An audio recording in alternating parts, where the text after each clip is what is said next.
अस्सलाम वालेकुम स्टूडेंट्स, उम्मीद है आप सब लोग खैरियत से होंगे। अल्हम्दुलिल्लाह, अल्लाह का शुक्र है, हम भी अपने नए टॉपिक के साथ हाजिर हैं। जैसा आपको मालूम है कि हमारा टॉपिक अब चलेगा 9.1 के लिए हम पहला स्टार्ट लेंगे और वो एक छोटा सा टॉपिक है हमारा। असल जो हमारा टॉपिक स्टार्ट हो रहा है वो 9.2 है, वो है स्पेशल इंटरफेस। लेकिन उससे पहले एक छोटा सा आपको बताता चलूँ कि हम स्टार्टिंग टू यूज़ स्प्रेडशीट के बारे में थोड़ा सा एक पैराग्राफ दिया है छोटा सा। To understand the functionality of spreadsheet software you should be film with the interface, ये सिर्फ बताने के लिए है। असल टॉपिक हमारा 9.2 है और कि हमें इंटरफेस को समझना है, उसके मेन पेज को समझना है। अगर हमने स्प्रेडशीट को समझना है तो हमें उसके मेन पेज को समझना होगा। और जैसा कि आप जानते हैं कि आप सबके कंप्यूटर्स के अंदर जो इंस्टॉल है वो एक्सेल इंस्टॉल है, माइक्रोसॉफ्ट एक्सेल। मोस्टली कंप्यूटर्स के अंदर 98% आपके यहाँ यही मिलेगा। लोटस जो है वो बहुत कम कंप्यूटर्स में आपको पाया जाएगा। तो स्पेशल सॉफ्टवेयर, उसका इंटरफेस आज हम पढ़ेंगे, ठीक है जी। इसके अंदर ये हमारा टॉपिक है आज का कि इसमें जनरल में आपको थोड़ा सा बताऊंगा, उसकी डायग्राम भी बना के दिखाऊंगा, उसके नाम भी इंशाल्लाह लिखेंगे। बेसिकली इंटरफेस इसलिए समझा जाता है कि जब हम स्टार्ट लेते हैं एक्सेल के ऊपर या स्प्रेडशीट के ऊपर तो हमें पता होना चाहिए कि इसके अंदर कितनी रोज़ हैं, कितने कॉलम्स हैं, और उनके अंदर सेम उसी तरह से वर्ड के अंदर था, इसका भी टाइटल बार आएगा, इसका भी मेन्यू बार आएगा, इसके भी फॉर्मेटिंग टूल बार्स आएंगे। वो तमाम फीचर्स जो हमें वर्ड में ज़रूरत पड़ती है वो बहुत सारे फीचर्स एक्सेल के अंदर भी हैं और एक्सेल के अपने फीचर्स भी साथ हैं। तो हम दोनों को मिला के अब देखेंगे। मैं थोड़ा सा आपको व्यू करता हूँ थोड़ा सा। Like a word processor special interface consist of main documents. Window के जो मेन डॉक्यूमेंट हैं जो वर्ड और में पाए जाते हैं वो एक्सेल में भी पाए जाते हैं। And set of various tools to manipulate data, वो सारे डाटा के को चलाने वाले, मैनिपुलेट करने वाले टूल्स वो भी इसके अंदर हमें मिलेंगे जो एक्सेल से रिलेटेड है। In the document window the document is displayed. Of course जो हमारा डॉक्यूमेंट विंडो होती है जिसे मैं साइड पे बना रहा हूँ। अब डॉक्यूमेंट विंडो के अंदर हमारा जिसमें एक्सेल की शीट है ये, तो हमें मिसाल एक्सेल के को रोज़ एंड कॉलम्स के जो इंटरसेक्शन से जो बनता है उसको हम सेल कहते हैं, और एक्सेल के अंदर रोज़ और कॉलम्स होते हैं, ठीक है। इसके अंदर हमारी वैल्यूज़ होती हैं जिसको मैनिपुलेट करते हैं। In a spreadsheet you can actually work in a grid of rows and columns, ठीक है जी। ये हमने पहले भी बात की थी कि हम रोज एंड कॉलम्स के ऊपर बात करते हैं एक्सेल के अंदर। जो हमारी एक क्या कहलाती है, ये हमारी एक वर्कशीट है, ये हमारी एक वर्कशीट है। और इस तरह की अगर हम नीचे जाएंगे तो वर्कशीट 1, शीट 1 यहाँ लिखा होगा, ये शीट 2 लिखा होगा, शीट 3, शीट 4, ये सब बहुत सारी शीट्स होती हैं इसके अंदर। पूरा एक पेज जो बहुत बड़ा पेज है जिसमें बहुत से रोज और कॉलम है वो एक शीट 1 है। इस तरह जब मैं इसको क्लिक करूंगा तो ये टैग ऑन हो जाएगा, ये इस पर काम कर रहा हूं तो ये जो है वो मार्क हो जाएगी कि हम इस पर काम कर रहे हैं। अब मैंने इस पर काम कर लिया, मैंने दूसरी शीट पर जाना है तो मैं शीट 2 पर क्लिक करूंगा तो ये क्लोज हो जाएगी, नई खाली शीट सामने आ जाएगी। फिर शीट 3, शीट 4, ऐसे बहुत सारी शीटें इसके अंदर होती हैं। तो इन कलेक्शन ऑफ इन तमाम शीट्स का कलेक्शन, इस पूरी वर्कशीट, फिर दूसरी क्लिक किया तो दूसरी पूरी वर्कशीट, फिर तीसरी, फिर चौथी, जितनी भी वर्कशीट इसके अंदर है उन सबको मिला के हम कहते हैं वर्कबुक। वो हमारी एक वर्कबुक कहलाती है। Different collection of worksheet is called workbook. Spreadsheet software allow you to save the whole workbook. अब आप इसके अंदर सारी वर्कबुक को सेव करते हैं। जब आप फाइल सेव करते हैं तो उसके अंदर शीट 1 नहीं सिर्फ सेव कर रहे, शीट 2 में सारी शीटें मिला के पूरी वर्कबुक को सेव कर रहे हैं। जैसे पूरी किताब, आप समझिए पूरी एक किताब के अंदर जो पेज है ये एक वर्कशीट है, वो दूसरा पेज दूसरी वर्कशीट, तीसरा पेज तीसरी वर्कशीट, और तमाम किताब को मिला के वो एक वर्कबुक कहलाती है। जैसे पूरी किताब, जैसे पूरी वर्कबुक, और उसको एक नाम से एक फाइल में सेव किया जाएगा। In addition to document window the spreadsheet interface contain menu bar. अब मैं आपको थोड़ा तफसील बताता हूँ कि सबसे पहले तो हमारा मेन्यू बार होगा। सबसे पहले आप टाइटल बार की बात करें कि टाइटल बार होगा आपका जिसपे आपका नाम होता है और यहां पर नाम है एक्सेल। तो हम बात करेंगे कहते हैं मेन्यू बार की। इसी तरीके से मेन्यू बार है और फिर टूल बार होंगे इसके अंदर, फिर फार्मूला बार होंगे, फिर इस तरीके से ये तमाम डिटेल आपको मिलेगी। तो मैं थोड़ा सा आपको बताता जाता हूँ साथ साथ। सबसे पहले हमने बात की टाइटल बार की, उसके बाद हम बात करेंगे मेन्यू बार की। यहाँ पर जो नेम्स आपको मिलेंगे सारे के सारे वो मेन्यू बार है। ये टाइटल बार है जैसे मैंने लिख दिया है, इसको मेन्यू बार समझ लें।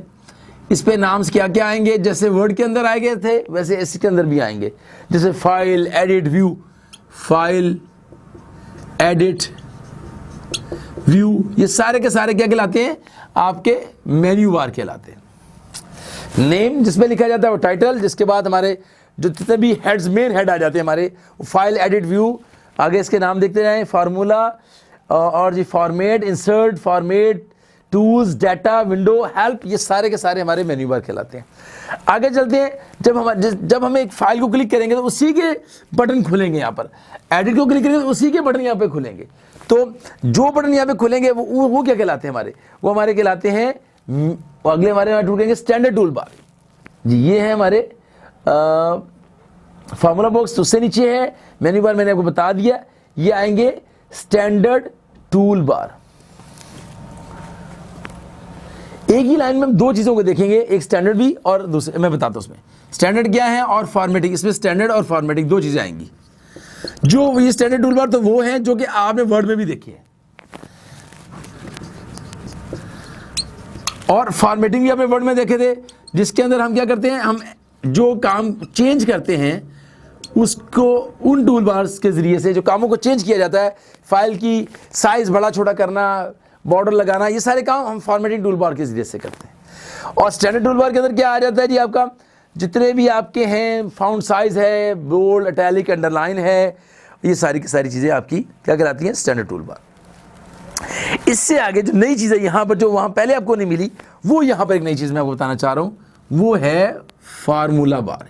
यहां पर आपको स्पेस दी जाती है जिसपे आप कुछ लिखते हैं, या जब भी आप इस पे काम करेंगे ना तो वो काम यहां पे नजर आएगा।